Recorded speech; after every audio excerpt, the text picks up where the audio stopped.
इनमें मौलन शाह ये पूछ रहे हैं आपसे कि किर्लोस्कर ब्रदर्स पे आपने अच्छी सलाह दी है 1600 के भाव पे, और वहां से इनको अच्छा फायदा हुआ। चलिए, बहुत धन्यवाद मौलन। ये जो फायदा हुआ, इसका क्रेडिट आप अपने आप को दीजिए, क्योंकि हम लोग अपनी हर चर्चा में कहते हैं कि यहाँ जो भी बातचीत है इसे आप एक इनपुट की तरह से लेंगे, उसके आगे अपनी रिसर्च करेंगे, अपनी खोजबीन, अपनी पढ़ाई लिखाई करेंगे, और उसके बाद अपना एक इन्फॉर्म डिसीजन लेंगे। तो जो आपने अपना एक इन्फॉर्म डिसीजन लिया, ये फायदा आपको उसकी वजह से मिला है, तो इसका क्रेडिट आपको ही जाता है। और यहाँ से आप समझना चाह रहे हैं कि E2E नेटवर्क, इसके बारे में जानकारी चाहिए। 25 शेयर हैं इनके पास 42.50 के भाव पे। बताइए, E2E नेटवर्क, ये नाम मैं ईमानदारी से बताऊं, मैंने आज पहली बार सुना है। नहीं, मैंने भी नहीं सुना है, तो ज़्यादा आइडिया नहीं है। E2E नेटवर्क में एक थोड़ा सा रिस्क ये रहेगा, जब कंपनी ज़्यादा पता नहीं होती तो प्राइस वॉल्यूम पे जाना पड़ता है, और इसमें कहीं ना कहीं लिक्विडिटी का रिस्क आ रहा है। क्यों आ रहा है ये नहीं समझ में आ रहा, क्योंकि अगर ये कंपनी 7,500 करोड़ की है और इसमें फ्री फ्लोट कितना दिख रहा है, 40-41% का पब्लिक होल्डिंग है। बड़ा होल्डिंग आप इसमें से निकाल भी दें, ओके,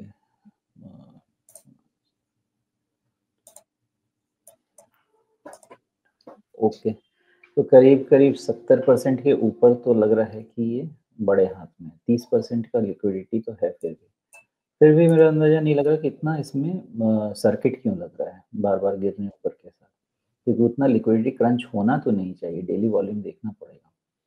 हैविंग सेड दैट, फिलहाल सिचुएशन अच्छा है स्टॉक का, और सिचुएशन तो ठीक है स्टॉक का, लेकिन इनकी वैल्यूएशन मुझे लग रहा है कि कोई जस्टिफिएबल नहीं है। ये फॉर सम रीज़न ये 240 टाइम्स पे चल रहा है, प्रॉफिट तो बढ़ रहा है, लेकिन रीज़न नहीं समझ में आ रहा कि इतना ज़्यादा प्राइस अर्निंग मल्टीपल इसको क्यों मिल रहा है। फॉर दैट मैटर, नहीं, बहुत वैल्यूएशन बहुत एक्सपेंसिव है फ्रॉम एनी पैरामीटर पे आप चले जाएं, वैल्यूएशन बहुत ज़्यादा एक्सपेंसिव है। इसलिए यहाँ पे मुझे तो डर लगा रहेगा हमेशा कि गिरा तो बहुत ज़बरदस्त गिर सकता है। बाकी कंपनी ज़्यादा मुझे पता नहीं है, इसलिए मुझे आइडिया नहीं है। मेरा यही मानना है कि इसमें रिस्क कोशेंट ज़्यादा है।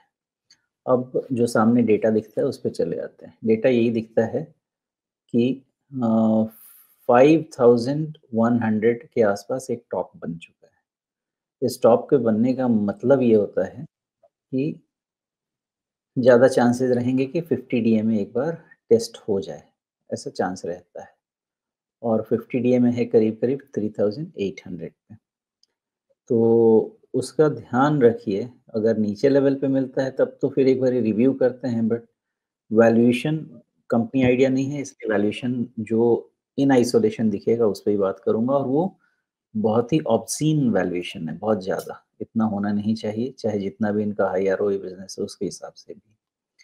तो मुझे लगता है रिस्क कोशेंट इसमें ज़्यादा है, नीचे लेवल पे इवैल्यूएशन करनी चाहिए।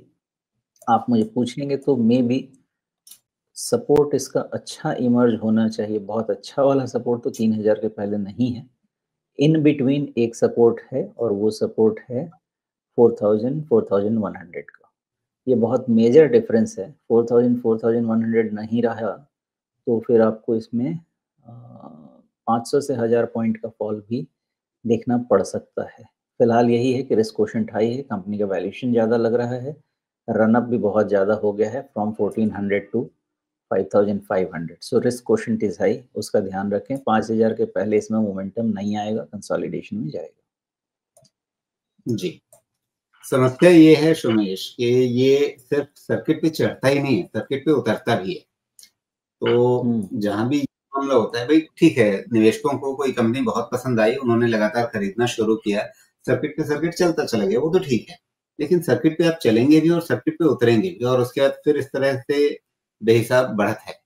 बेशक आपके नाम में एआई लगा हुआ है, और आजकल एआई जहां भी लग गया वहां पे पंख लग जाते हैं, और साथ में इतना भी जरूर दिखता है कि हाँ, आपके बिक्री के आंकड़े, मुनाफे के आंकड़े पिछले 3 साल में काफ़ी तेज़ी से बढ़े हैं। ये बात सामने दिख रही है आंकड़ों में।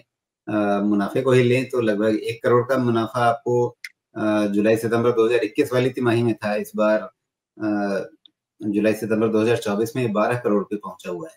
तो वो सब ग्रोथ ठीक दिख रही है, सब सही है। लेकिन ये सर्किट पे चढ़ना, सर्किट पे उतरना ये थोड़ा-सा मतलब रेड फ्लैग की तरह से लगता है मुझे। नहीं, है। वही तो मैं कह रहा हूँ देखिए, इसको निकालने के लिए फटाफट ये काम करना पड़ेगा कि देखते हैं बाज़ार में कितना ट्रेड करने के लिए अवेलेबल है। तो मेरे हिसाब से 1500 करोड़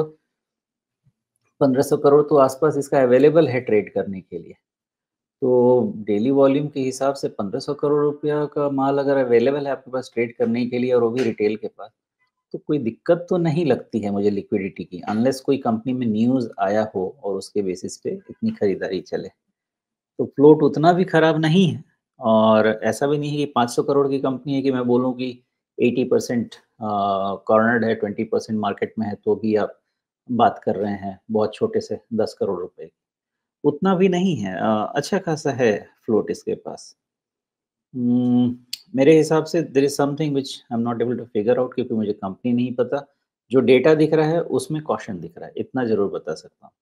और फ्लोट के हिसाब से इस तरह सर्किट पे चढ़ना-उतरना नहीं चाहिए, unless there is some specific news. तो जो भी खरीदना चाहते हैं, एक बारी ट्रैक कर लीजिए कि न्यूज़ ड्रिवन सर्किट लगे थे या इन जनरल है। अगर इन जनरल है, तो मामला गड़बड़ है, बिकॉज़ 1500 करोड़ मार्केट में होते हुए जी। फ्लोट नहीं, कोई अवेलेबल एक बार का तो नहीं। मामला नहीं है। ये तो आपको लगातार ट्रेंड दिख रहा है। पिछले मतलब आज की अगर आप देखें तो पिछले साल भर डिस्कम्फर्टिंग से है, तो आपका यही सिंपल सा। मामला दिख रहा है।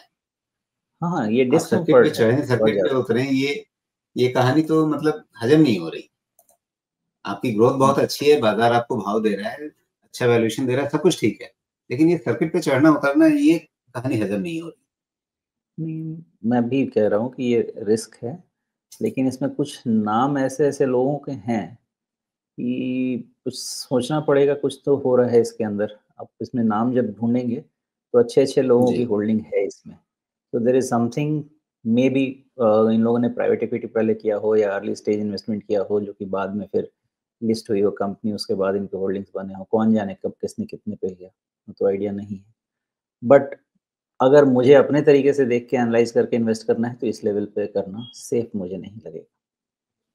एनीवे तो थोड़ा-सा अब कंक्लूड करने के लिए क्योंकि फिर तो आगे हम बहुत इसमें डीप रिसर्च में जाएँगे तो काफ़ी समय लगेगा। लेकिन अगर मौलाना शाह जी ने खरीदा हुआ है 42-50 पे, आज की तारीख पे 44-50 के आस-पास है, हल्के से फ़ायदे में हैं। क्या इन्हें कहीं पे रिस्क मैनेज करने के लिए कोई एक लक्ष्मण रेखा तय करनी चाहिए? 4120 जो इसका लो है लेटेस्ट जहाँ से डोजी कैंडल है 4100 सॉरी और जी। पैरामीटर पे भी अगर हम जाएँ ना तो 4100 बहुत स्ट्रॉन्ग सपोर्ट बनता है। बहुत डिस्काउंट करना है तो 4000 एंड दैट्स ऑल उसके बाद नहीं रहना चाहिए। जी।